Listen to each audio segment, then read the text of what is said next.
Lionel Messi കേരളത്തിൽ വരുമോ എന്ന് ബന്ധപ്പെട്ടവരോട് അന്വേഷിക്കുമ്പോൾ കിട്ടിയ മറുപടിയാണ് സംസ്ഥാന കായിക വകുപ്പിന് അറിയില്ല എന്നുള്ളത്.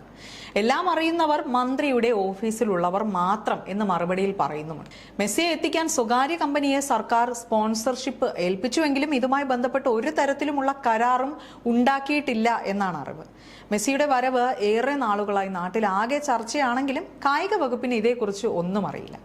അർജന്റീന ഫുട്ബോൾ ടീമും ലയണൽ മെസ്സിയും കേരളത്തിൽ കളിക്കാൻ എത്തുന്നതായി സർക്കാരിന് ഔദ്യോഗികമായി വിവരം ലഭിച്ചിട്ടുണ്ടോ എന്ന വിവരാവകാശ പ്രകാരമുള്ള ചോദ്യത്തിനാണ് അത് സംബന്ധിച്ച വിവരം തങ്ങളുടെ പക്കൽ ലഭ്യമല്ല എന്ന് കായിക വകുപ്പ് മറുപടി നൽകിയിരിക്കുന്നത്.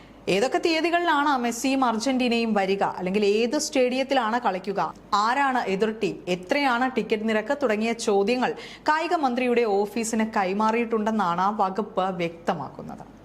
അർജന്റീന ഫുട്ബോൾ ടീമിനെ കൊണ്ടുവരുന്നതുമായി ബന്ധപ്പെട്ട് കായിക വകുപ്പിൽ നിന്ന് 13 ലക്ഷം രൂപ ചിലവഴിച്ചിട്ടുണ്ടെന്ന് മാത്രമാണ് വകുപ്പിന് ആകെ അറിയുന്ന കാര്യം. ചർച്ചകൾക്ക് വേണ്ടിയാണ് തുക ചിലവഴിച്ചിരിക്കുന്നത്. 2025 ജനുവരി 7 പുറപ്പെടുവിച്ച സർക്കാർ ഉത്തരവ് പ്രകാരം സ്വകാര്യ കമ്പനിയെ സ്പോൺസർഷിപ്പ് ഏൽപ്പിച്ചിട്ടുമുണ്ട്. പക്ഷേ ഇതുമായി ബന്ധപ്പെട്ട് സർക്കാരും സ്വകാര്യ കമ്പനിയും തമ്മിൽ ഒരു തരത്തിലുമുള്ള കരാറും ഇല്ല എന്നാണ് കായിക വകുപ്പ് വ്യക്തമാക്കിയിരിക്കുന്നത്. അതേസമയം കരാർ ലംഘിച്ചതിന്റെ പേരിൽ ഏപ്രിൽ 15-നും 30-നും സ്വകാര്യ കമ്പനിക്ക് സർക്കാർ നോട്ടീസ് നൽകിയതായി മുൻപ് റിപ്പോർട്ടുണ്ടായിരുന്നു. മെസ്സിയുടെ വരവിനെ കുറിച്ച് കായിക വകുപ്പിനെ തന്നെ ഇരുട്ടിൽ നിർത്തിയാണ് കായിക മന്ത്രിയുടെ ഓഫീസ് നടപടി സ്വീകരിച്ചതെന്നാണ് കായിക വകുപ്പിൽ നിന്ന് ലഭിക്കുന്ന മറുപടിയിൽ വ്യക്തമാകുന്നത്.